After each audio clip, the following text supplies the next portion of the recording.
गुलाबराव पाटील साहेबांना तुम्ही स्वप्नात जरी उठून विचारलं, झोपेत जरी विचारलं किंवा स्वप्नात एंटर करून जरी त्यांच्या विचारलं गुलाबरावजी कसं चाललंय तर गुलाबरावजी म्हणतील काय बरं चाललेलं नाही, काय पैसेच नाही. कारण त्यांना फार टेन्शनमध्ये आहेत ते.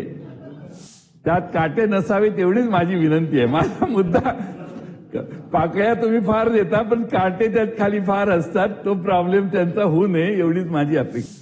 त्यामुळे 10 कोटीचं काम असलं तर तिथं बोर्ड 10 कोटीचे, पण इकडे 1 कोटी पण मिळत नाहीत अशी आजची आपल्या राज्याची अवस्था आहे. मला काय म्हणजे मी फक्त निदर्शनाला आणतो की आर्थिक काय संकट आपल्या समोर आहे. अध्यक्ष महोदय, पाणी पुरवठा विभागाची बाब क्रमांक 178 अंतर्गत जलजीवन मिशनच्या कामासाठी केंद्र शासनाच्या हिस्सासाठी तरतूद करण्यात आलेली आहे.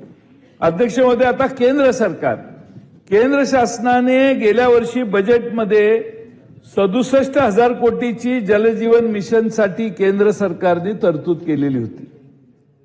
रिवाइज एस्टिमेट म्हणजे ऍक्च्युअली खर्च काय झाला तर ती रिवाइज एस्टिमेटला 17,000 कोटीवर आली. केंद्र सरकारच 67,000 कोटीहून 17,000 कोटीवर आले. त्यामुळे अध्यक्ष महोदय, गुलाबराव पाटील साहेबांना तुम्ही स्वप्नात जरी उठून विचारलं, झोपेत जरी विचारलं किंवा स्वप्नात एंटर करून जरी त्यांच्या विचारलं गुलाबरावजी कसं चाललंय तर गुलाबरावजी म्हणतील काय बरं चाललेलं नाही, काय पैसेच नाही. मिशनची जलजीवन मिशनची कामं रखडलेली आहेत, कंत्राटदारांची बिलं थकलेली आहेत. मला विश्वास आहे गुलाबरावजी पाटील एकदा काम मनावर घेतलं की अतिशय गांभीर्याने करतात. त्यांनी आता उत्तराच्या भाषणात सांगावं की आता केंद्र सरकारचं जलजीवन मिशनचे पैसे यायचे बंद झाले. पहिल्यांदा भारतामध्ये असं होतंय की केंद्र सरकारने कमिटमेंट दिलेली योजना केंद्र सरकारने विड्रॉ केलेली. 52,000 योजना महाराष्ट्राने केंद्र सरकारच्या जीवावर हातात घेतल्या. त्यातल्या 25,000 साधारणपणे किंवा 26,000 योजना पूर्ण झाल्या.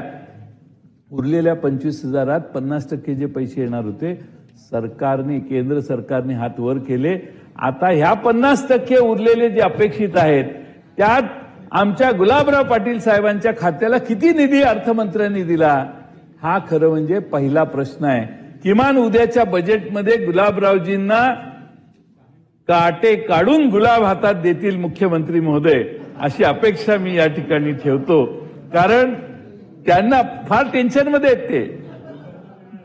त्यात काटे नसावेत एवढीच माझी विनंती आहे. माझा मुद्दा पाकळ्या तुम्ही फार देता पण काटे त्यात खाली फार असतात, तो प्रॉब्लेम त्यांचा होऊ नये एवढीच माझी अपेक्षा.